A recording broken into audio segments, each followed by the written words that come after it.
യേശുക്രിസ്തുവിന്റെ മഹത്വ പ്രത്യക്ഷതയ്ക്ക് ശേഷം ഈ ലോകത്തെ 7 വർഷം അടക്കി ഭരിക്കുന്ന പൈശാചിക തൃത്വ ശക്തികളെ കുറിച്ചാണ് കഴിഞ്ഞ ദിവസങ്ങളിൽ നാം ചിന്തിച്ചുകൊണ്ടിരുന്നത്.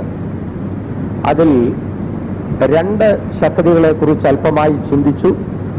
ഒന്നാമത്തേത് മഹാസർപ്പം, സാത്താനെന്നും പിശാചെന്നും മറ്റും പല നാമങ്ങളാൽ നാം അറിയപ്പെടുന്ന മഹാസർപ്പം. മഹാസർപ്പം ഭൂമിയിലേക്ക് ദൈവത്തിന്റെ ദൂതനായ മീഖായേലിനാൽ വെട്ടി വീഴ്ത്തപ്പെടുമ്പോൾ 2 നേതാക്കളെ ഈ ഭൂമിയിൽ അഭിഷേകം ചെയ്യുന്നു. അതിലൊന്ന് ഒരു രാഷ്ട്രീയ നേതാവ്, മറ്റൊന്ന് ഒരു മതനേതാവ്.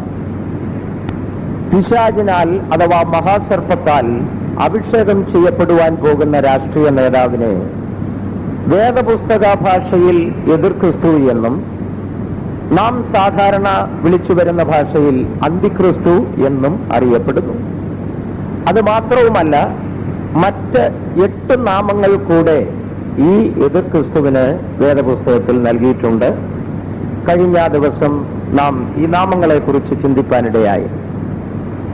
ഈ എതിർക്രിസ്തുവിനെ പ്രധാനമായും മൃഗം എന്നുള്ള നാമത്തിൽ അറിയപ്പെടുന്നു. മൃഗം എന്ന് പറയുമ്പോൾ സിംഹത്തിന് സദൃശ്യമായ തലകളോടുകൂടെ, പുള്ളിപ്പുലിക്ക് സദൃശ്യമായ ഉടലോടുകൂടെ, കരടിയുടെ കാൽ പോലെ കാലുകളുള്ളതായി, 10 കൊമ്പുകളുള്ളതായ മൃഗം സമുദ്രത്തിൽ നിന്ന് കരേറി വരുന്നതായി യോഹന്നാൻ അപ്പോസ്തലൻ പത്മോസ് ദ്വീപിൽ വെച്ച് കാണുവാനിടയായി. ആ മൃഗത്തെ കുറിച്ചാണ് കഴിഞ്ഞ ദിവസം നാം ചിന്തിച്ചത്. ആ മൃഗം മുൻപ് ഉണ്ടായിരുന്നു, ഇപ്പോൾ അതില്ല. ഇനി ആഴത്തിൽ നിന്ന് കരേറി നാശത്തിലേക്ക് പോകുവാൻ ഇരിക്കുന്നു. ഇന്നലെ നാം ചിന്തിച്ച് നിർത്തിയതിന്റെ ബാക്കി വിഷയങ്ങളിലേക്ക് കടന്നു വരാം. ഈ മൃഗത്തിന് ചുവപ്പ് നിറമുണ്ടെന്ന് പറഞ്ഞാണ് ഇന്നലെ നിർത്തിയത്. കമ്മ്യൂണിസ്റ്റ് ചായ്വുള്ള രാജ്യങ്ങളുടെ സപ്പോർട്ടോടുകൂടെ ആയിരിക്കും എതിർക്രിസ്തു ഈ ലോകത്തിൽ ഭരണം സ്ഥാപിക്കുന്നത് എന്നാണ് അത് അർത്ഥമാക്കുന്നത്. ഈ മൃഗത്തെക്കുറിച്ച് വീണ്ടും 1-2 വേദഭാഗങ്ങൾ കൂടെ ചിന്തിച്ചുകൊണ്ട് മൂന്നാമത്തെ ശക്തിയാകുന്ന പൈശാചിക തൃത്വ ശക്തിയിലെ 3ാമത്തെ ശക്തിയിലേക്ക് നമുക്ക് കടന്നു വരാം. വെളിപ്പാട് പുസ്തകം 17-ാം അധ്യായത്തിന്റെ 10ഉം 11ഉം വാക്യങ്ങൾ വായിക്കുമ്പോൾ സ്ത്രീ ഇരിക്കുന്ന മൃഗത്തിന് 7 തലയുണ്ടെന്നും ആ 7 തലയ്ക്ക് ഒരു വ്യാഖ്യാനം അവിടെ ദൈവത്തിന്റെ ദൂതൻ യോഹന്നാൻ അപ്പോസ്തലന് നൽകുന്നുണ്ട്. 7 തലകൾ 7 മലകളാകുന്നു, അതോടൊപ്പം 7 രാജാക്കന്മാരുമാകുന്നു. എന്നിട്ട് ദൈവത്തിന്റെ ദൂതൻ വിസ്തരിക്കുന്നു. അതിൽ 5 പേർ വീണുപോയി, ഒരുവൻ ഇപ്പോഴുണ്ട്, മറ്റവൻ വന്നിട്ടില്ല. ഇപ്പോൾ ഇല്ലാത്തതും മുമ്പ് ഉണ്ടായിരുന്നതും ഇനി ആഴത്തിൽ നിന്ന് കരേറി വരുവാൻ പോകുന്നതുമായ മൃഗം, അല്ലെങ്കിൽ വരുവാനുള്ള മറ്റവൻ, 8 പേരിൽ 8ാമനും 7 ഒരുവനുമായിരിക്കും. 17-ാം അധ്യായത്തിന്റെ 10ാം വാക്യം വായിക്കാം. അവ 7 രാജാക്കന്മാരുമാകുന്നു. അവ 7 രാജാക്കന്മാരാകുന്നു. അർത്ഥാൽ 7 രാജാക്കന്മാർ എന്നുകൊണ്ട് അർത്ഥമാക്കുന്നത് 7 സാമ്രാജ്യങ്ങളാകുന്നു, രാജ്യത്വങ്ങളാകുന്നു എന്നർത്ഥം. അടുത്തത് 5 പേർ വീണുപോയി.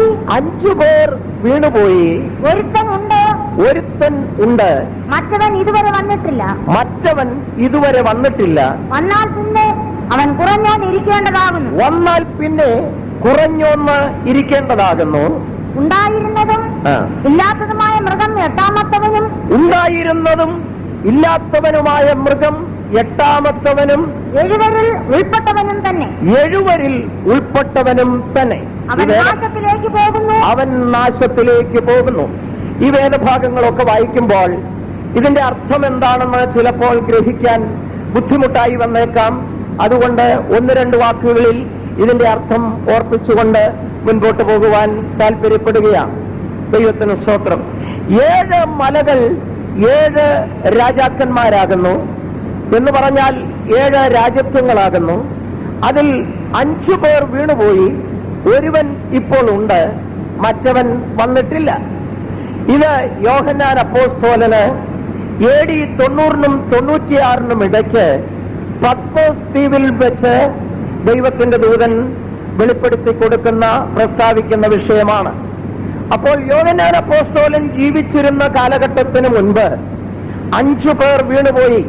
5 രാജ്യത്വങ്ങൾ ഇല്ലാതെയായി ഈ ഭൂമുഖത്ത് ഉത്ഭവിച്ചിട്ട്, ഈ ഭൂമുഖത്തെ അടക്കി ഭരിച്ചിട്ട് 5 രാജ്യത്വങ്ങൾ നാമാവിശേഷമായി പോയി എന്നാണ് ദൈവത്തിന്റെ ദൂതൻ വ്യാഖ്യാനിച്ചു കൊടുക്കുന്നത്.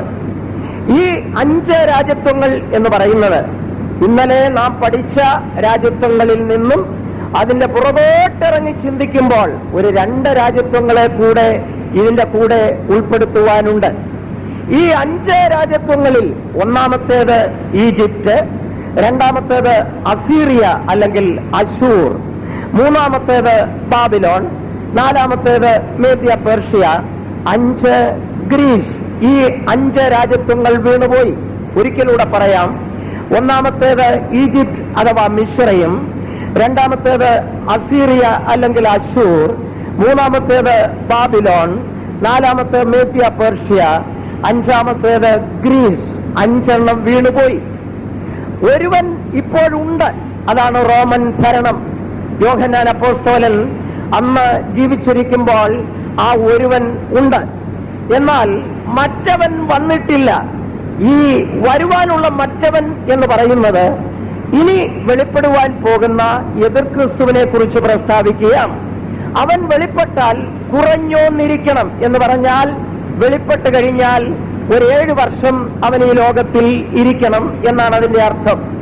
ദൈവത്തിന് സ്തോത്രം. അടുത്തതായി പറയുന്നു, ഈ വരുവാനുള്ള മൃഗം 8-ാമനും 7-വരിൽ ഒരുവനുമാകുന്നു, അല്ലെങ്കിൽ 7-വരിൽ ഉൾപ്പെട്ടവനുമാകുന്നു. 8-ാമൻ എന്നുകൊണ്ട് അർത്ഥമാക്കുന്നത് ദാനിയേൽ പ്രവചനം 7-ാം അധ്യായത്തിന്റെ 8-ാം വാക്യം വായിക്കുമ്പോൾ ദാനിയേൽ പ്രവാചകൻ ഘോരവും ഭയങ്കരവുമായ മൃഗത്തെ കാണുന്നു. ആ മൃഗത്തെ നോക്കിക്കൊണ്ടിരിക്കുമ്പോൾ അതിന്റെ 10 കൊമ്പുകളുടെ ഇടയിൽ നിന്ന് ഒരു ചെറിയ കൊമ്പ് മുളച്ചു വരുന്നതായി കാണുന്നു. ആ ചെറിയ കൊമ്പ് എന്താണെന്ന് ഇന്നലെ ഞാൻ ഓർപ്പിച്ചു. ആ ചെറിയ കൊമ്പ് എതിർ ക്രിസ്തുവിനെ കാണിക്കുകയാണ്. ആ ചെറിയ കൊമ്പ് മുളച്ചു വന്നപ്പോൾ 3 കൊമ്പുകളെ വേരോടെ പിഴുതു കളഞ്ഞു എന്ന് വായിക്കുന്നു. 10 കൊമ്പുകളിൽ 3 കൊമ്പുകൾ വേരോടെ പറഞ്ഞു പോകുവാനിടയായി. പിന്നീട് ശേഷിക്കുന്നത് 7 കൊമ്പുകൾ മാത്രമാണ്.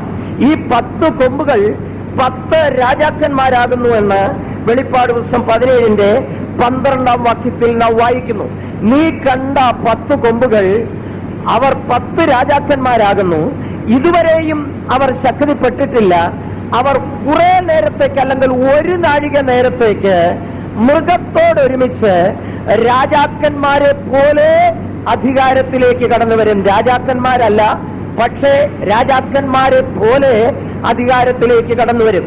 ഈ 10 കൊമ്പുകൾ എന്ന് പറയുന്നത് അധികം താമസിയാതെ റോമൻ സാമ്രാജ്യത്തിൽ നിന്ന്, പുരാതന റോമ സാമ്രാജ്യം ഉയർത്തെഴുന്നേറ്റിട്ട് അതിൽ നിന്ന് വെളിപ്പെടുവാൻ പോകുന്ന 10 രാജ്യങ്ങളും അവയുടെ ഏകാധിപതികളായ ഭരണകർത്താക്കളെയും കാണിക്കുകയാണ്. രാജാക്കന്മാരെ പോലെ എന്നർത്ഥമാക്കുന്നതിനാൽ അവർ രാജാക്കന്മാരല്ല, പക്ഷേ രാജാക്കന്മാരെ പോലെ ഏകാധിപതികളായിരിക്കും. അവരുടെ ഭരണം ഏകാധിപത്യമായിരിക്കും. അതുകൊണ്ടാണ് രാജാക്കന്മാരെ പോലെ എന്ന് പ്രസ്താവിക്കുന്നത്.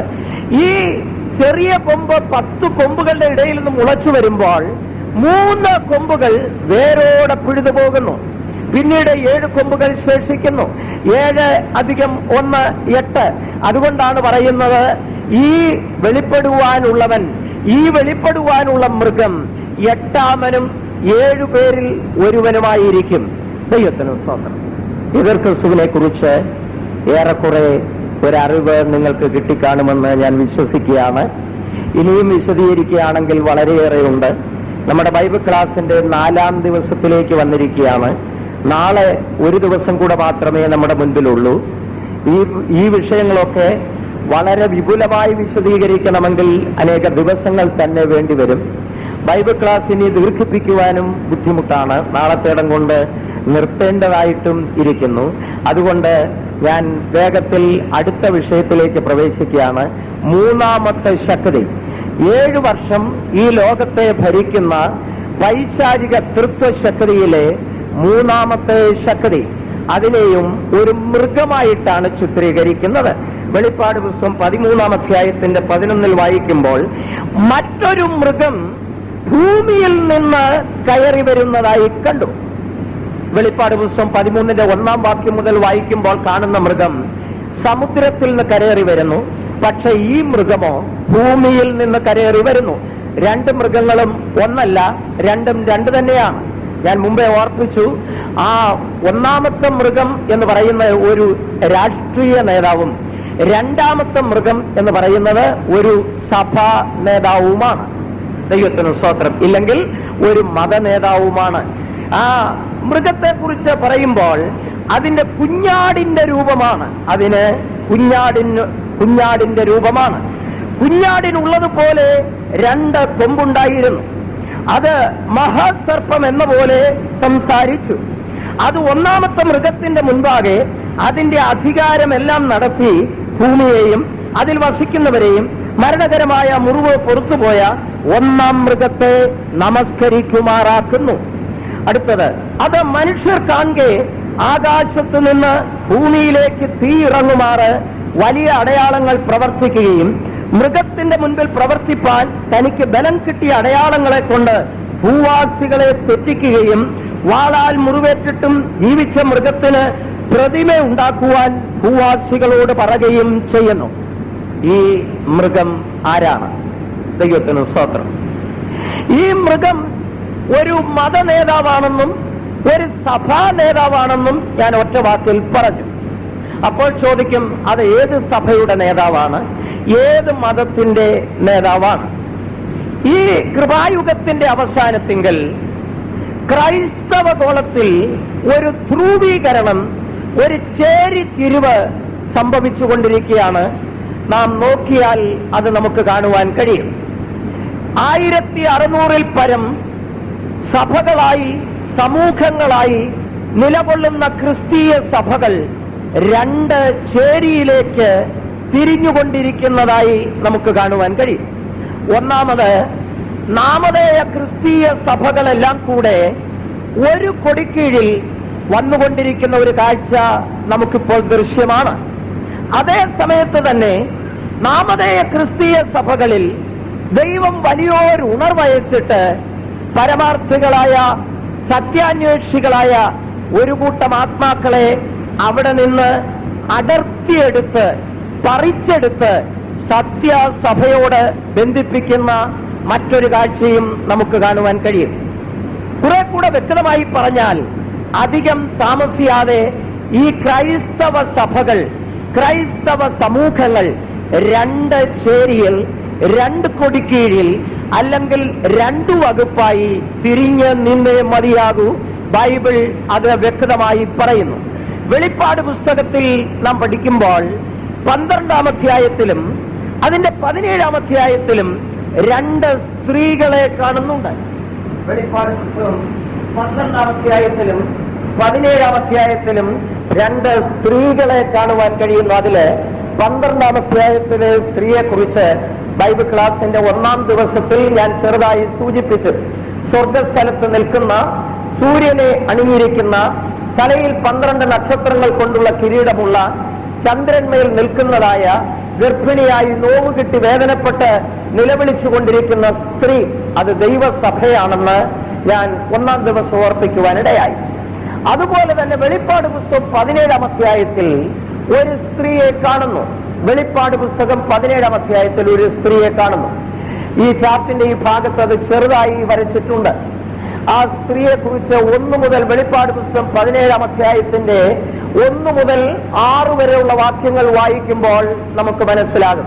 വെളിപ്പാട് പുസ്തകം 17-ാം അധ്യായത്തിന്റെ 1 മുതൽ 6 വരെയുള്ള വാക്യങ്ങൾ വായിക്കുമ്പോൾ ഈ സ്ത്രീയെ നമുക്ക് മനസ്സിലാകും. ദൈവത്തിന് സ്തോത്രം. ഈ സ്ത്രീയെ കുറിച്ച് വായിക്കുമ്പോൾ ഈ സ്ത്രീ മൃഗത്തിന്മേൽ ഇരിക്കുന്നതായിട്ട് കാണുന്നു. 17-ാം അധ്യായത്തിന്റെ 1 മുതലുള്ള വേദഭാഗങ്ങൾ വായിക്കാം. പിന്നെ 7 കലശമുള്ള 7 ദൂതന്മാരിൽ ഒരുവൻ വന്നെന്നെ വരിക വരിക, ഭൂമിയിലെ രാജാക്കന്മാരോട് വേശ്യാവൃത്തി ചെയ്ത് ഭൂമിയിലെ രാജാക്കന്മാരോട് വേശ്യാവൃത്തി ചെയ്ത് തന്റെ വേശ്യാവൃത്തിയുടെ മധ്യത്താൽ തന്റെ വേശ്യാവൃത്തിയുടെ മധ്യത്താൽ ഭൂവാസികളെ മത്തരാക്കിയവളായി ഭൂവാസികളെ മത്തരാക്കിയവളായി പെരുവെള്ളത്തിന്മീതെ ഇരിക്കുന്ന മഹാവേശ്യയുടെ ന്യായവിധി ഞാൻ കാണിച്ചു തരാമെന്ന് പറഞ്ഞു. പെരുവെള്ളത്തിന്മേൽ ഇരിക്കുന്ന മഹാവേശ്യയുടെ ന്യായവിധി ഞാൻ കാണിച്ചു തരാം എന്ന് ദൈവത്തിന്റെ ദൂതൻ യോഹന്നാൻ അപ്പോസ്തലനോട് പറയുകയാണ്. ഈ സ്ത്രീക്ക് അവിടെ ഒരു വിശേഷ പദം ഉപയോഗിച്ചിരിക്കുന്നു, അല്ലെങ്കിൽ മറ്റൊരു നാമം കൊടുത്ത് അവളെ വിശേഷിപ്പിച്ചിരിക്കുന്നു, മഹാവേശ്യ. ഇവൾ പെരുവെള്ളത്തിന്മേലിരിക്കുന്നു. ഈ വേശ്യയെ കുറിച്ചാണ് ഇനി പഠിക്കാൻ പോകുന്നത്. അപ്പൊ ചോദിക്കും, കർത്താവിനെ കുറിച്ചെല്ലാം പഠിച്ചു തീർന്നു, ഇനി വേശ്യയെ കുറിച്ചാണോ പഠിക്കാം? എല്ലാരും നന്നായി മനസ്സിലാക്കിയിരിക്കണം, ഇവളെ നല്ലതുപോലെ പരിചയപ്പെട്ടിരിക്കണം. അതിന് കാരണമുണ്ട്. 17-ാം അധ്യായത്തിൽ 18-ാം അധ്യായത്തിൽ വായിക്കുന്നു, അവിടെ വിളിച്ചു പറയുകയാണ്, എന്റെ ജനമായുള്ളവരെ, അവളുടെ പാപങ്ങളിൽ ഓഹരിക്കാരാകാതെ, അവളുടെ ന്യായവിധിയിൽ അവളുടെ ബാധയിൽ പങ്കാളികളുമാകാതെ അവളെ വിട്ടുപോരുവീൻ എന്ന് വിളിച്ചു പറയുന്ന ഒരാഹ്വാനത്തിന്റെ ശബ്ദം അവിടെ കേൾക്കുവാൻ കഴിയും. അതുകൊണ്ട് എല്ലാവരും മനസ്സിലാക്കിയിരിക്കണം, എവൾ ആരാണെന്ന് അറിഞ്ഞിട്ട് വേണം എവളെ വിട്ടുപോരാൻ. ഇല്ലെങ്കിൽ നിങ്ങൾ പോക്കാണ്. നിങ്ങൾ അവളുടെ ബാധയിൽ ഓഹരിക്കാരായി തീരാതിരിപ്പാൻ അവളെ വിട്ടുപോരണം. ദൈവത്തിന് സ്തോത്രം. ഈ മഹാവേശ്യ ആരാണ്? ഈ വേദഭാഗത്ത് പറഞ്ഞിരിക്കുന്ന ആ വിശേഷണങ്ങളിലൂടെ ഈ മഹാവേശ്യ ആരാണെന്ന് നമുക്ക് മനസ്സിലാക്കുവാൻ കഴിയും. 17-ാം അധ്യായത്തിന്റെ 1-ാം വാക്യത്തിൽ വായിക്കുന്നു, വരിക, ഭൂമിയിലെ രാജാക്കന്മാരോട് വേശ്യാവൃത്തി ചെയ്ത് വേശ്യാവൃത്തിയുടെ മധ്യത്താൽ ഭൂവാസികളെ മത്തരാക്കിയവളായി. ഞാൻ മുമ്പേ പറഞ്ഞു, ഈ സ്ത്രീ എന്ന് പറയുന്നത് നാമധേയ ക്രിസ്തീയ സഭകളുടെ ഒരു സമൂഹമാണ്.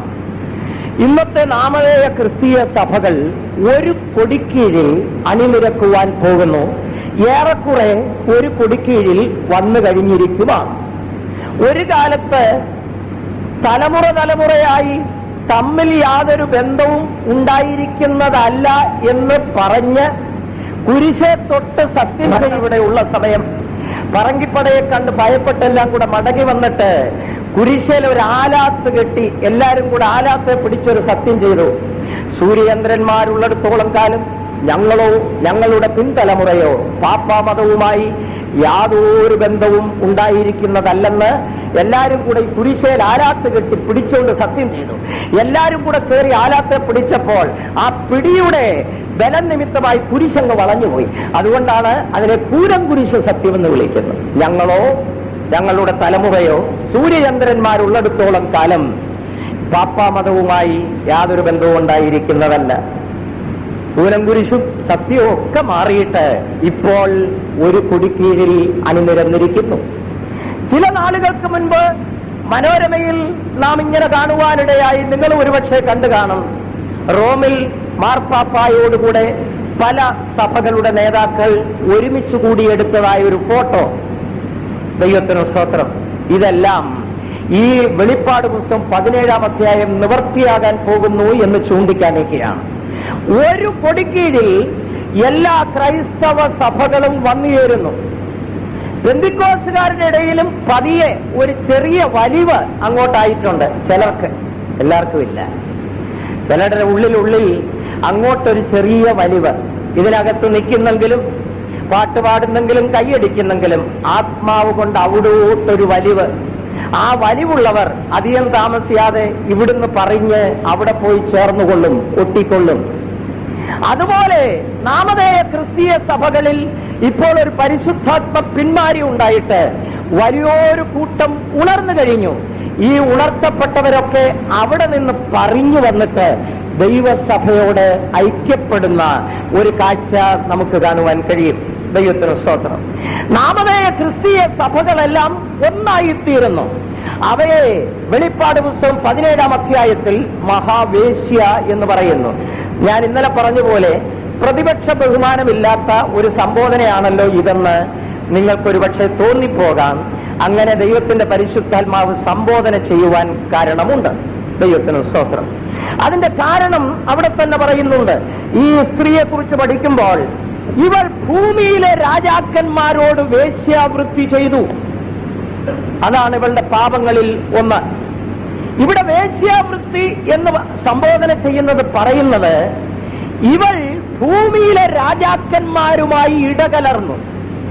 മനസ്സിലാകുന്ന ഭാഷയിൽ പറഞ്ഞാൽ മതവും അല്ലെങ്കിൽ സഭയും രാഷ്ട്രീയവും ഇടകലർന്നതിനെ കാണിക്കുകയാണ്. യേശു പറയുന്നു, എന്റെ രാജ്യം ഐഹികമല്ല. ഐഹികമായിരുന്നെങ്കിൽ എന്റെ സേവകർ എനിക്ക് വേണ്ടി പോരാടുമായിരുന്നു. യേശു ഒരു രാജ്യത്തെ കുറിച്ച് പ്രസ്താവിച്ചു, അത് ഈ ലോകത്തിലുള്ള രാജ്യമല്ല. നാം ഈ ലോകത്തിലുള്ള ഏതെങ്കിലും ഒരു രാജ്യത്തിൽ ഉൾപ്പെട്ടവരുമല്ല. ദൈവത്തിന്റെ സഭയ്ക്ക് ഈ ലോകത്തിലുള്ള ഏതെങ്കിലും ഒരു രാഷ്ട്രീയ കക്ഷിയുമായി ബന്ധമില്ല. ഒന്നുകൂടെ ഒന്ന് വ്യക്തമാക്കി പറഞ്ഞുകൊള്ളട്ടെ, ഒരു ദൈവ പൈതലിന് ഈ ലോകത്തിലുള്ള ഏതെങ്കിലും ഒരു രാഷ്ട്രീയ പാർട്ടിയുമായി യാതൊരു ബന്ധവുമില്ല. അങ്ങനെ ആരെങ്കിലും ബന്ധം പുലർത്തുന്നു എങ്കിൽ അവരെ ഈ പദം നൽകി സംബോധന ചെയ്യും, വേശ്യാവൃത്തി. ദൈവത്തിന് സ്തോത്രം. ഏതെങ്കിലും പാർട്ടിക്ക് വേണ്ടി കൊടി പിടിക്കാൻ ആരെങ്കിലും പോയിട്ടുണ്ടെങ്കിൽ ഈ വാക്യത്തിന്റെ അടിയിലൊന്ന് വരയിട്ടോണം, പ്രയോജനം ചെയ്യും. ദൈവത്തിന് സ്തോത്രം. നമുക്ക് ഈ ലോകത്തിൽ ഒരു പാർട്ടിയുമായിട്ടും യാതൊരു ബന്ധവുമില്ല. ആ കാര്യം ദൈവമക്കൾ പ്രത്യേകം മനസ്സിലാക്കിക്കൊള്ളണം. അപ്പൊ ചോദിക്കും, വോട്ട് ചെയ്യണ്ടായാലും ഇഷ്ടമുള്ള പാർട്ടിക്ക് വോട്ട് ചെയ്യാം. ഒരു കാര്യം സത്യമാണ്, ആര് വന്നാലും നമുക്കൊരു ഗുണമുണ്ടാകാൻ പോകുന്നുമില്ല. കാരണം നമുക്കിവിടെ സ്ഥിരവാസമില്ല. അധികം താമസിയാതെ നാം ഇവിടെ നിന്ന് പോകാൻ പോവുകയാണ്. ഇവിടെ ആരൊക്കെ ഭരിച്ചാലും എത്രത്തോളം നടക്കുമെന്ന് നമുക്ക് നന്നായിട്ടറിയാം. ഇവരുടെ വാഗ്ദാനങ്ങളൊക്കെ എവിടം വരെ നിറവേറ്റുമെന്നും നമുക്കറിയാം. എന്നാൽ യേശു ഇവിടെ ഭരിക്കുമ്പോഴേ കാര്യം നേരെ വരികയുള്ളൂ എന്ന് സത്യമായിട്ട് നമുക്കറിയാം. അന്ന് യേശുക്രിസ്തുവിനോടുകൂടെ നാമും 1000 ആണ്ട് ഇവിടെ ഭരിക്കുവാൻ പോകുന്നത് കൊണ്ട് 5 വർഷമോ 3 വർഷമോ 2 വർഷമോ 1.5 വർഷമോ നിലനിൽപ്പില്ലാതെ ആടിക്കൊണ്ടിരിക്കുന്ന ഈ രാഷ്ട്രീയ പാർട്ടികളുടെ പിന്നാലെ കൈ ചുരുട്ടുവാനോ കൊടി പിടിക്കുവാനോ നാം പോകാറില്ല. പക്ഷേ നമ്മുടെ കയ്യിൽ ഒരു കൊടിയുണ്ട്, അത് സ്നേഹത്തിന്റെ കൊടിയാണ്. ആ കൊടിയുള്ളവർ കരങ്ങളെ ഉയർത്തിയവരല്ലേ പറഞ്ഞാൽ. അതുകൊണ്ട് എന്റെ ജനമായുള്ളവരെ, അവളുടെ പാപങ്ങളിൽ ഓഹരിക്കാരായി തീരാതിരിപ്പാൻ, അവളുടെ ബാധകളിൽ പങ്കാളികളായി തീരാതിരിപ്പാൻ അവളുടെ പാപങ്ങളെ വിട്ടുപോരുവീൻ. വ്യക്തമായി കാണും. അതുകൊണ്ട് ഇനി അതിനെക്കുറിച്ച് വിവരിക്കേണ്ട ആവശ്യമില്ല എന്ന് ഞാൻ ധരിക്കുന്നു. രണ്ടാമത്തെ വിഷയം 17-ാം അധ്യായത്തിൽ പറയുന്നു, വേശ്യാവൃത്തിയുടെ മദ്യത്താൽ ഭൂവാസികളെ മത്തരാക്കി. വേശ്യാവൃത്തിയുടെ മദ്യത്താൽ ഭൂവാസികളെ മത്തരാക്കി. പഴയ നിയമത്തിൽ പ്രവചന ഭാഗങ്ങൾ വായിച്ചു നോക്കിയാൽ പരിശുദ്ധാത്മാവ് ഇസ്രായേൽ ജനത്തെക്കുറിച്ച്, എന്റെ ജനം പരസംഗം ചെയ്തു, എന്റെ ജനം വേശ്യാവൃത്തി ചെയ്തു, എന്റെ ജനം അങ്ങനെ ചെയ്തു, പാപം ചെയ്തു എന്നൊക്കെ പല ഭാഗങ്ങളിൽ പ്രസ്താവിച്ചിരിക്കുന്നതായി കാണുവാൻ കഴിയും. എല്ലാ കുന്നുകളുടെ മുകളിലും എല്ലാ പച്ചയായ വൃക്ഷങ്ങളുടെ ചുവട്ടിലും അവർ പരസംഗം ചെയ്തു എന്നിങ്ങനെ പല ഭാഗങ്ങളിൽ യെശയ്യാ പ്രവചനത്തിലും യിരെമ്യാ പ്രവചനത്തിലും എസെക്കിയേൽ പ്രവചനത്തിലും ഹോശേയയുടെ പ്രവചനത്തിലും ഒക്കെ എഴുതിയിരിക്കുന്നതായി കാണുന്നു. അതിൽ ഒരു വേദഭാഗം വായിക്കാം.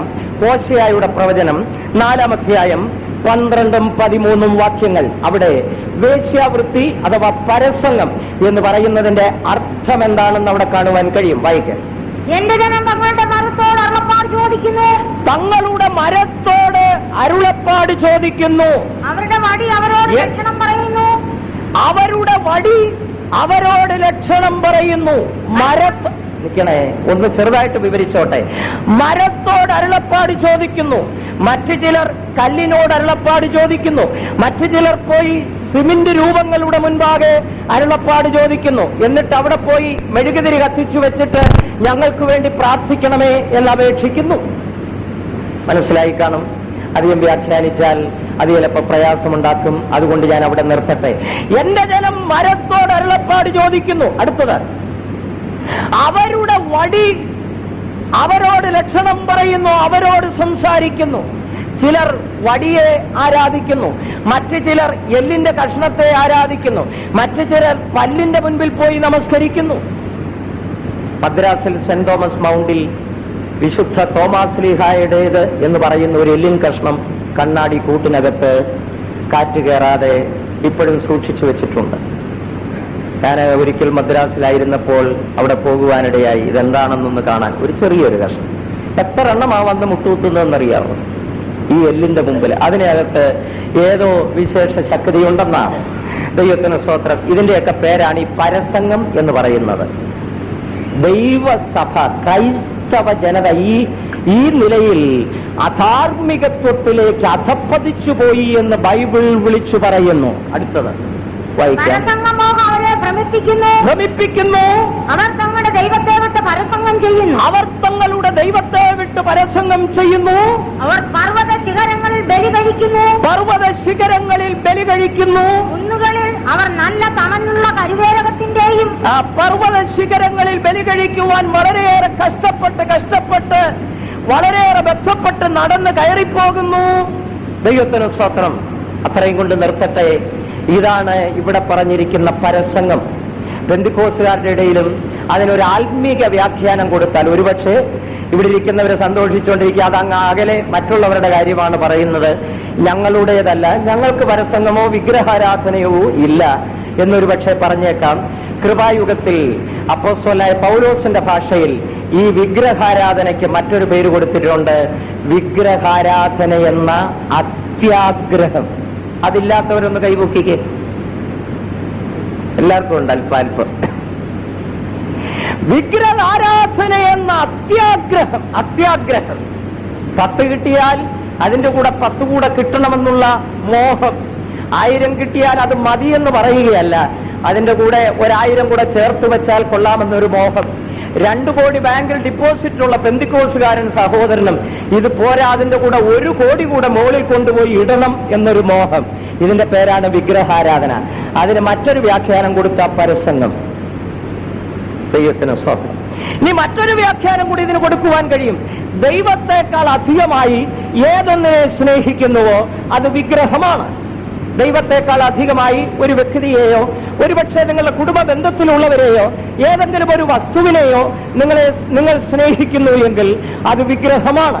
അതിനെ വിഗ്രഹാരാധന എന്ന് പറയുന്നു. അതിനെ ഈ മർമ്മം മഹതിയാം ബാബിലോണിന്റെ പാപം എന്ന് പറയുന്നു. അതുകൊണ്ട് പരിശുദ്ധാത്മാവ് വിളിച്ചു പറയുന്നു, എന്റെ ജനമായുള്ളവരെ, അവളുടെ പാപങ്ങളിൽ ഓഹരിക്കാരായി തീരാതിരിക്കേണ്ടതിന്, അവളുടെ ബാധകളിൽ പങ്കാളികളായി തീരാതിരിക്കേണ്ടതിന് അവളെ വിട്ടുപോരുവീൻ. ആകയാൽ ഇത് വിട്ടുപോരുവാൻ തീരുമാനിച്ചുകൊണ്ട് കൈയേർത്തിയവർ ഹല്ലേലൂയ പറഞ്ഞോട്ടെ. എനിക്ക് വളരെയേറെ സന്തോഷമുണ്ട്. ഈ ബൈബിൾ ക്ലാസ് വളരെ പ്രയോജനം ചെയ്യുമെന്ന് ഞാൻ ധരിക്കുന്നു. കാരണം എത്ര കയ്യാ പൊക്കിയെന്നറിയാം. അത്യാഗ്രഹം ഇനി മേലിൽ അവരുടെ ജീവിതത്തിൽ തൊട്ടു വേണ്ടുക പോലുമില്ല. കാരണം കൈപൊക്കി ഹല്ലേലൂയ പറഞ്ഞിരിക്കുക. അങ്ങനെ അല്ലേ? വീണ്ടും ഒരു ഹല്ലേലൂയ പറഞ്ഞോട്ടെ. ആമേൻ. അതൊന്നുകൂടെ ഉറപ്പിച്ചു രണ്ടാമത്തെ ഹല്ലേലൂയയിലൂടെ. യേശു വരാറായി. അതുകൊണ്ട് ദൈവത്തെ സ്നേഹിച്ച് നമുക്ക് ജീവിക്കാം. ദൈവത്തിന് സ്തോത്രം. അടുത്തതായി ഇതിനെക്കുറിച്ച് പറയുന്നു, ഈ സ്ത്രീയെ കുറിച്ച് മൂന്നാമതായി വെളിപ്പാട് പുസ്തകം 17-ാം അധ്യായത്തിന്റെ 4-ാം വാക്യത്തിൽ വായിക്കുന്നു, സ്ത്രീ ധൂമ്രവർണ്ണവും കടും ചുവപ്പ് നിറവും ഉള്ള വസ്ത്രം ധരിച്ചും പൊന്നും രത്നവും മുത്തും അണിഞ്ഞവളായി. ദൈവത്തിന് സ്തോത്രം. ധൂമ്രവർണ്ണവും കടും ചുവപ്പ് നിറവുമുള്ള വസ്ത്രം ധരിച്ചിരിക്കുന്നു. ആദ്യമായി ഇതിന്റെ ഒരു അക്ഷരീക വ്യാഖ്യാനം പറഞ്ഞോട്ടെ. ഈ സ്ത്രീയുടെ വസ്ത്രമാണ് കടും ചുവപ്പ് നിറമുള്ള വസ്ത്രം. ദൈവത്തിന് സ്തോത്രം. പെന്തിക്കോസ്തുകാരുടെ ഇടയിലും ഈ നിറമുള്ള വസ്ത്രം ധരിക്കുന്നവർ ആ കൂട്ടത്തിൽപ്പെട്ടവരാണ്. പണങ്ങല്ലേ എന്നോട്, ദേഷ്യപ്പെടരുത്. എങ്കിലും ഞാനതൊന്ന് പറഞ്ഞോട്ടെ. ദൈവത്തിന് സ്തോത്രം. കാരണം അവളുടെ വേഷമായി ഇത് കടും ചുവപ്പ് നിറം. പെന്തിക്കോസ്തുകാർക്ക് പോലും വെള്ളയോടിപ്പോൾ വലിയ വിരോധമായി തീർന്നിരിക്കുകയാണ്. ഒരു ഞായറാഴ്ച തന്നെ അതൊന്ന് ധരിക്കുന്ന തന്നെ ശ്വാസം മുട്ടിയാണ്. എന്ത് ബന്ധപ്പെട്ടാണെന്നറിയാം. ദൈവവചനത്തിൽ വായിക്കുന്നു, അവർ യോഗ്യന്മാരാകയാൽ വെള്ള ധരിച്ച് എന്നോടുകൂടെ പാർക്കും. കാരണം ഇത് യോഗ്യന്മാർക്കേ ധരിക്കാൻ ഒക്കുള്ളൂ. യോഗ്യരല്ലാത്തവരെ എത്ര പറഞ്ഞാലും ഇത് ധരിക്കത്തില്ല. അവരുടെ കുറ്റവുമല്ല, പറയുന്നവരുടെ കുറ്റവുമല്ല. ദൈവത്തിന് സ്തോത്രം. അതുകൊണ്ട് അവളുടെ പാപങ്ങളിൽ ഓഹരിക്കാരാകാതെയും അവളുടെ ബാധകളിൽ പങ്കാളികളാകാതെയും ഇരിക്കേണ്ടതിന് അവളെ വിട്ടുപോരുവീൻ. ഈ മഹതിയാം ബാബിലോൺ എന്ന് പറയുന്ന സ്ത്രീയുടെ മൂന്നാമത്തെ പാപത്തെ കുറിച്ച് ഞാൻ പറഞ്ഞു. വിട്ടുപോരുവാൻ തീരുമാനിക്കുന്നവർ, ഒത്തിരി വിസ്തരിക്കുന്നില്ല, വിട്ടുപോരുവാൻ തീരുമാനിക്കുന്നവർ കൈ ഉയർത്തിയവരല്ലേലിയ പറയാം. സഹോദരിമാരുടെ ഭാഗത്ത് മടിച്ച കൈ ഉയർത്തിയതും അല്ലേലിയ പറഞ്ഞത്. ദൈവം തമ്പുരാൻ ഇതെല്ലാം വിടണമെന്ന് പറഞ്ഞാൽ, കാരണം വീട്ടിലിരിക്കുന്ന 153 സാരിയും കളറാണ്, ഒരെണ്ണം പോലും അതിനിടയ്ക്കില്ല, വെള്ള ഒന്നുപോലുമില്ല. ഇതെല്ലാം കൂടെ വിട്ടുപോരാൻ പറഞ്ഞാൽ എങ്ങനെ സാധിക്കുമെന്ന് ചിലപ്പോൾ ചിന്തിച്ചുകൊണ്ടായിരിക്കാം. ദൈവത്തിന് സ്തോത്രം. എങ്കിലും നമ്മുടെ ഉള്ളിൽ ലോകത്തിന്റെ ഫാഷനോടും ലോകത്തിന്റെ വേഷത്തോടും ലോകത്തിന്റെ രൂപത്തോടുമുള്ള ഒരു വെറുപ്പുണ്ടായിട്ട് അവയെ വിട്ടുപോരുന്ന ഒരു രീതി നമ്മുടെ ജീവിതത്തിൽ അനിവാര്യമായി തീർന്നിരിക്കുന്നു. കാരണം യേശു വരാറായി. ഇല്ലെങ്കിൽ അവളുടെ ബാധകളിൽ നിങ്ങൾ പങ്കാളികളായി പോകും. ഈ ചുവപ്പ് വസ്ത്രത്തിന് മറ്റൊരു വ്യാഖ്യാനം കൂടെ പറഞ്ഞാൽ കമ്മ്യൂണിസ്റ്റ് ചായ്വിനെ കാണിക്കുകയാണ്. ക്രൈസ്തവ സഭ കമ്മ്യൂണിസവുമായിട്ട് കൈകൊടുക്കും. ദൈവത്തിന് സ്തോത്രം. ചില നാളുകൾക്ക് മുൻപ് നമ്മുടെ മുഖ്യമന്ത്രി വത്തിക്കാൻ സിറ്റിയിൽ പോയി മാർപ്പാപ്പയുമായി ഒരുമിച്ച് നിന്ന് ഒരു ഫോട്ടോ എടുത്തത് മനോരമയിൽ നിങ്ങളും വായിച്ചു കാണും, കണ്ടു കാണും. അത് ഈ വെളിപ്പാട് പുസ്തകം 17-ാം അധ്യായം 4-ാം വാക്യത്തിന്റെ പൂർത്തീകരണമാണ്, നിവർത്തിയാണ്. ദൈവത്തിന് സ്തോത്രം. മാത്രമല്ല, പല കമ്മ്യൂണിസ്റ്റ് നേതാക്കളും വത്തിക്കാൻ സിറ്റി സന്ദർശിക്കുകയും നമ്മുടെ ബഹുമാനപ്പെട്ട പോപ്പ് പല കമ്മ്യൂണിസ്റ്റ് രാജ്യങ്ങളിലും രാഷ്ട്രീയ അതിഥിയായി സന്ദർശനം നടത്തുകയും ചെയ്യുന്നതിനാൽ ഈ വാക്യം നിവർത്തിയാകുന്നു. ദൈവത്തിന് സ്തോത്രം. അത്രയും പറഞ്ഞ് അത് നിർത്തട്ടെ. അടുത്തത്, അതിന്റെ കയ്യിൽ അത് പൊന്നും രത്നവും മുത്തും അണിഞ്ഞവളായി, പൊന്നും രത്നവും മുത്തും അണിഞ്ഞിരിക്കുന്നു. പൊന്നും രത്നവും മുത്തും അണിഞ്ഞിരിക്കുന്നു. ഇതിന്റെ അർത്ഥം ഭൗമികമായി ഇത് സമ്പന്നയാണ്. ഭൗമികമായി വളരെയേറെ സമ്പത്തുണ്ട്. ദൈവത്തിന്റെ സഭയ്ക്ക് സമ്പത്തുണ്ട്, പക്ഷേ ഭൗമികമായ സമ്പത്തല്ല. ലവോദിക്യ സഭയെക്കുറിച്ച് വെളിപ്പാട് പുസ്തകം 3-ാം അധ്യായത്തിൽ വായിക്കുന്നു, നീ പറയുന്നു ഞാൻ സമ്പന്നനാണെന്ന്. ഞാൻ സമ്പന്നൻ, ഞാൻ സമ്പന്നൻ, ഞാൻ ധനവാൻ, ഞാൻ സമ്പന്നനാകുന്നു, എനിക്ക് ഒന്നിനും മുട്ടില്ല എന്ന് പറഞ്ഞുകൊണ്ട് നിർഭാഗ്യവാൻ, അരിഷ്ടൻ, ദരിദ്രൻ, കുരുടൻ, നഗ്നൻ എന്ന് നീ അറിയാതിരിക്കുന്നു. ദൈവത്തിന് സ്തോത്രം. പറച്ചിൽ എന്താണെന്നറിയാമോ? ഞാൻ ധനവാൻ, ഞാൻ സമ്പന്നൻ, എനിക്കൊന്നിനും മുട്ടില്ല. അവർ പറയുന്ന ധനവും സമ്പത്തും എന്ന് പറയുന്നത് ഭൗമികമായ സമ്പത്തിനെ കുറിച്ചാണ്, ഭൗമികമായ വസ്തുവകകളെ കുറിച്ചാണ്, ഭൗമികമായ ആസ്തികളെ കുറിച്ചാണ്, ഭൗമികമായി ബാങ്കിൽ നിക്ഷേപിച്ചിരിക്കുന്ന പണത്തെ കുറിച്ചാണ്. ഇതെല്ലാത്തിനെയും നോക്കിക്കൊണ്ട് പറയുന്നു ഞാൻ ധനവാൻ. ദൈവമക്കളിൽ പോലും ഇന്ന് ഈ രോഗം പിടിപെട്ടിരിക്കുന്നതായി കാണുവാൻ കഴിയും. പലരും പറയും, ഒരു കാലത്ത് എനിക്കൊന്നുമില്ലായിരുന്നു, ഇന്ന് എനിക്ക് ധാരാളമുണ്ട്, ഇന്ന് ഞാൻ സമ്പന്നനാണ്. ഏത് സമ്പത്തിനെ കുറിച്ചാണ് അവർ പ്രശംസിക്കുന്നത്?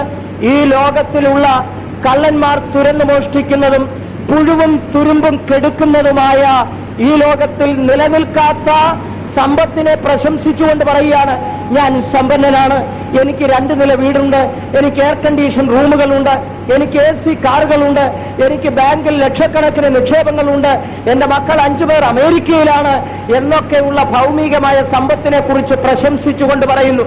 എപ്പോഴും പറയുന്നത് ഭൗമികമായ സമ്പത്തിനെ ഉയർത്തിപ്പിടിച്ചുകൊണ്ട് ഞാൻ ധനവാൻ, ഞാൻ സമ്പന്നൻ, എനിക്കൊന്നിനും മുട്ടില്ല എന്ന് പറയുമ്പോൾ സ്വർഗത്തിലെ ദൈവം അവനെ നോക്കുമ്പോൾ അവനെ ഏത് നിലവാരത്തിൽ കാണുന്നെന്നറിയാമോ?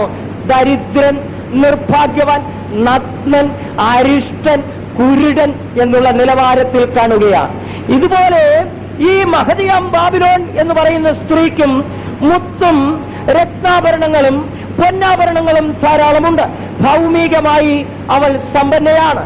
ഭൗമികമായ സമ്പത്തുകൾ ധാരാളമുണ്ട്. ആശുപത്രികളുണ്ട്, കോളേജുകളുണ്ട്, ആതുരശാലകളുണ്ട്, കോടിക്കണക്കിന് വിലപിടിപ്പുള്ള വസ്തുവകകളുണ്ട്. അതിലെല്ലാം അവർ പ്രശംസിക്കുന്നു, അതിലെല്ലാം സന്തോഷിക്കുന്നു. പക്ഷേ ദൈവസഭയുടെ സമ്പത്ത് അതല്ല.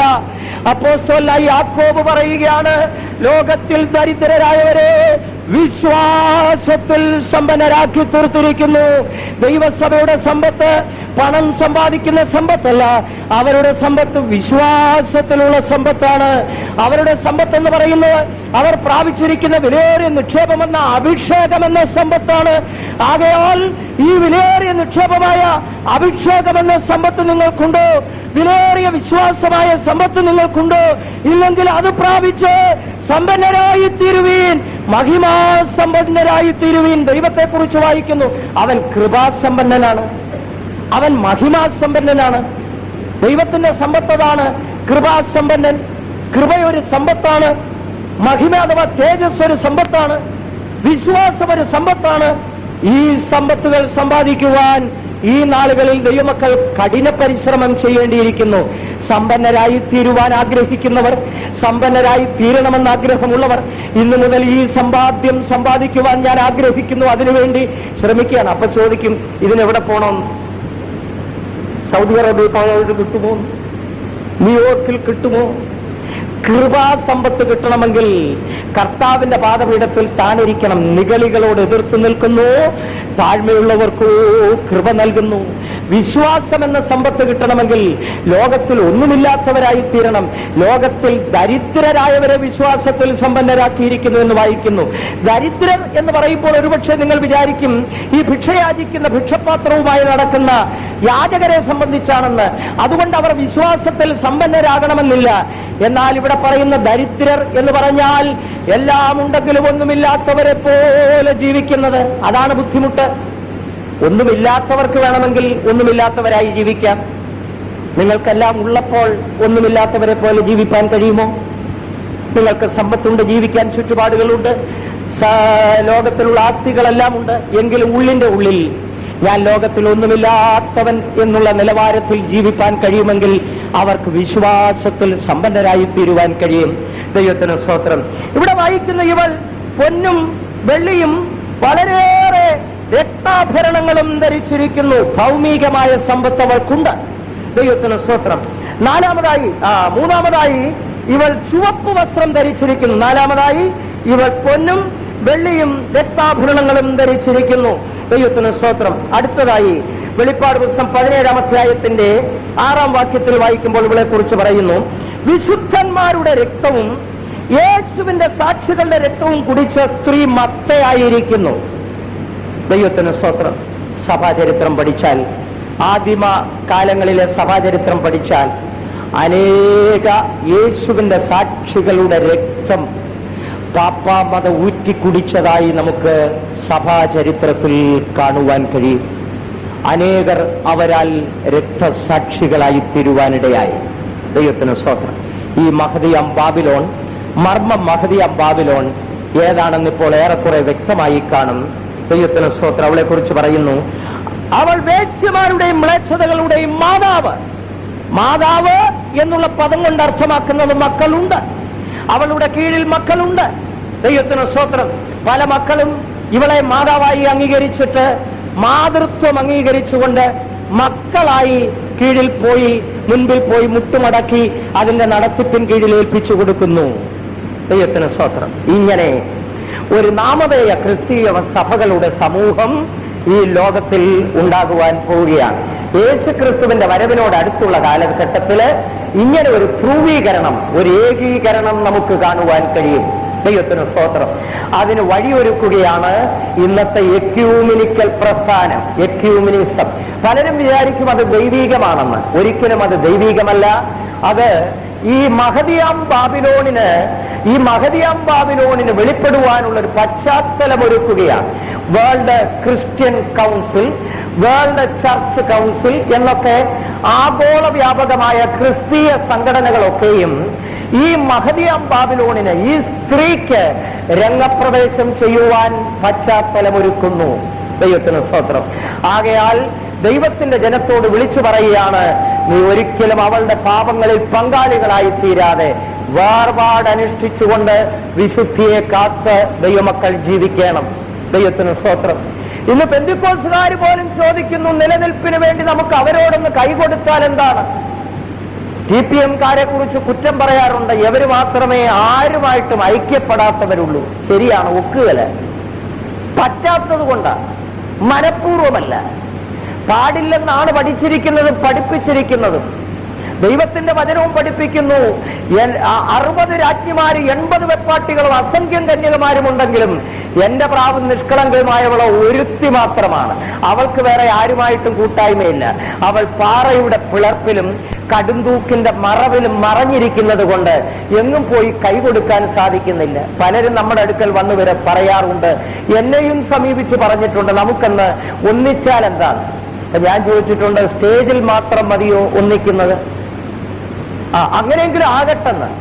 അതുകൊണ്ട് എന്തോ പ്രയോജനം? അങ്ങനെ ഒന്നിക്കുവാൻ ഒരു പ്രമാണം ദൈവത്തിന്റെ വചനത്തിൽ കാണുന്നില്ല. പിന്നെ ഞാൻ പറഞ്ഞു, ഒന്നിക്കാം. എനിക്കതിൽ വളരെ സന്തോഷമാണ്. നിങ്ങൾ ഇങ്ങോട്ട് വന്നാട്ട് നമുക്ക് ഒന്നിക്കാമെന്ന് പറഞ്ഞു. അങ്ങോട്ട് പോയി ഒന്നിക്കല്ല, ഇങ്ങോട്ട് വന്നാൽ ഒന്നിക്കാം. ദൈവത്തിന് സ്തോത്രം. അതാണ് നമ്മുടെ മാർഗം, അതാണ് ദൈവസഭയുടെ മാർഗം. അങ്ങോട്ട് ഇറങ്ങിപ്പോയി ഒന്നിക്കുകയല്ല, അവിടുന്ന് ഇങ്ങോട്ട് വന്ന് ഒന്നിക്കുക. ദൈവത്തിന് സ്തോത്രം. ആകയാൽ ദൈവമക്കൾ, കർത്താവിന്റെ വരവ് അടുത്തിരിക്കുന്ന ഈ കാലഘട്ടത്തിൽ വേർപാടും വിശുദ്ധിയും മുറുകെ പിടിച്ചുകൊണ്ട് അപ്പോസ്തോലിക ഉപദേശത്തിന് വേണ്ടി തന്റെ ഇടത്തോടെ ചോര ചിന്തി നിലകൊള്ളണം. നമുക്ക് ചുരുങ്ങിയ നാൾ മാത്രമേ നമ്മുടെ മുൻപിലുള്ളൂ. സത്യത്തിന് വേണ്ടി പോരാടാം, സത്യത്തിന് വേണ്ടി ജീവൻ കൊടുക്കാം, സത്യത്തിന് വേണ്ടി രക്തമൊഴുക്കാം. നമുക്ക് കർത്താവിന്റെ മുൻപാകെ ഒരു പ്രതിഫലം ലഭിക്കുവാൻ പോവുകയാണ്. ഹല്ലേലൂയ, ദൈവത്തിന് സ്തോത്രം. ആകയാൽ അവളുടെ പാപങ്ങളിൽ പങ്കാളികളാകാതെ വിട്ടുപോരുവീൻ. ഈ സ്ത്രീയെ കുറിച്ച് ഇനിയും വളരെയേറെ പഠിക്കുവാനുണ്ട്. സമയം പരിമിതമായതുകൊണ്ട് മുമ്പോട്ട് പോകട്ടെ. ഇവൾ 4 സ്ഥലങ്ങളിലാണ് ഇരിക്കുന്നത്. ഇവളുടെ ഇരിപ്പിടം 4 ഇടങ്ങളിലാണ്. അതുകൂടെ പറഞ്ഞുകൊണ്ട് ഞാൻ ആ 3ാമത്തെ ശക്തിയിലേക്ക് കടന്നു വരാം. ഇവൾ ഇരിക്കുന്നത്, ഇവൾക്ക് 4 ഇരിപ്പിടങ്ങളുണ്ട്. വെളിപ്പാട് പുസ്തകം 17-ാം അധ്യായത്തിന്റെ 1-ാം വാക്യത്തിൽ വായിക്കുന്നു, പെരുവെള്ളത്തിന്മേൽ ഇരിക്കുന്ന സ്ത്രീ. പെരുവെള്ളത്തിന്മേലിരിക്കുന്നു. ഈ പെരുവെള്ളം എന്താണെന്ന് 17-ാം അധ്യായത്തിന്റെ 15-ാം വാക്യത്തിൽ വായിക്കുന്നുണ്ട്. പിന്നെ അവൻ എന്നോട് പറഞ്ഞത്, നീ കണ്ടതും വേശ്യയിരിക്കുന്നതുമായ വെള്ളം വംശങ്ങളും പുരുഷാരങ്ങളും ജാതികളും ഭാഷകളും അത്രേ. വംശങ്ങളും പുരുഷാരങ്ങളും ജാതികളും ഭാഷകളുമാകുന്ന പെരുവെള്ളത്തിന്മേൽ ഇരിക്കുന്നു എന്ന് പറഞ്ഞാൽ, പെരുവെള്ളം പോലെ മനുഷ്യ സഹസ്രങ്ങളുടെ മേൽ, മനുഷ്യ കോടികളുടെ മേൽ അധികാരമുള്ള ഒരു വ്യക്തിയാണെന്നാണ് ഇതിന്റെ അർത്ഥം. അല്ലെങ്കിൽ മനുഷ്യ സഹസ്രങ്ങൾ അണിയിലുള്ളതായ, കൊടിക്കീഴിലുള്ളതായ ഒരു സമൂഹം എന്നർത്ഥം. 100 കോടിയോളം വരുന്ന കത്തോലിക്ക സമൂഹം, 10 കോടിയിലധികം വരുന്ന യാക്കോബായ സഭകൾ, അതുപോലെ എണ്ണമറ്റ പ്രൊട്ടസ്റ്റന്റ് വിഭാഗങ്ങൾ, ഇതെല്ലാം കൂടെ കണക്ക് കൂട്ടിയാൽ കോടിക്കണക്കിന് വരും. പെരുവെള്ളം പോലെ. ദൈവത്തിന് സ്തോത്രം. എന്നാൽ ദൈവസഭയെക്കുറിച്ച് പറയുന്നു, ചെറിയ ആട്ടിൻകൂട്ടമേ ഭയപ്പെടേണ്ട. ഇന്ന് നമ്മുടെ ഇടയിലും ചിലർക്ക് ചിന്തയുണ്ടായി തുടങ്ങി, നിലനിൽപ്പ് വേണമെങ്കിൽ അംഗസംഖ്യയിൽ വലിപ്പമുള്ളിടത്ത് പോയി നിൽക്കണം. അംഗസംഖ്യയിൽ, കാരണം ഈ ഭൂമിയിൽ വലിയ പീഡ വരാൻ പോകുന്നു, നമുക്ക് നിൽക്കണമെങ്കിൽ അവിടെ പോയി നിൽക്കണമെന്ന്. അവിടെ നിന്നാലും നിനക്ക് സുരക്ഷിതത്വമില്ല. ഒരുപക്ഷെ സുരക്ഷിതത്വം തേടി അവിടേക്ക് പോയാൽ ഒടുവിൽ സംഭവിക്കുന്ന എന്താണെന്നറിയാമോ?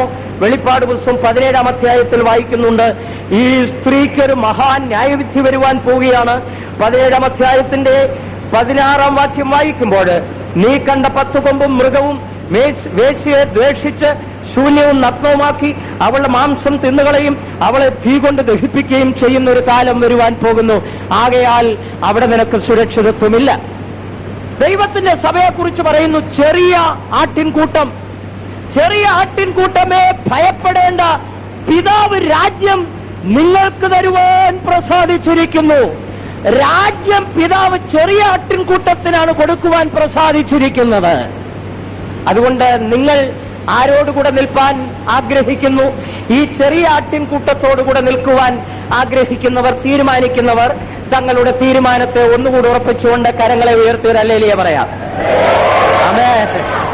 എനിക്ക് അംഗസംഖ്യയുടെ വലിപ്പമല്ല വേണ്ടത്, എനിക്ക് ബഹുസഹസ്രങ്ങളല്ല വേണ്ടത്, ഒരുപക്ഷെ വെള്ളം പോലെയുള്ള പുരുഷാരങ്ങൾ ആയിട്ടുള്ള ഒരു സമൂഹമല്ല എനിക്ക് വേണ്ടത്. യേശുക്രിസ്തുവിന്റെ സത്യസഭ, അത് ചെറിയ ആട്ടിൻകൂട്ടമാണ്. അതിന്റെ പെന്നിൽ അടിയുറച്ചു നിന്ന് അതോടുകൂടെ നിന്ന് അതിനുള്ളിൽ നിന്ന് യേശുവിന്റെ വരവിൽ പോകുവാൻ, യേശുവിന്റെ വരവിൽ പോകുവാൻ, യേശുവിന്റെ വരവിൽ പോകുവാൻ, യേശുവിന്റെ വരവിൽ പോകുവാൻ, യേശുവിന്റെ വരവിൽ പോകുവാൻ, യേശുവിന്റെ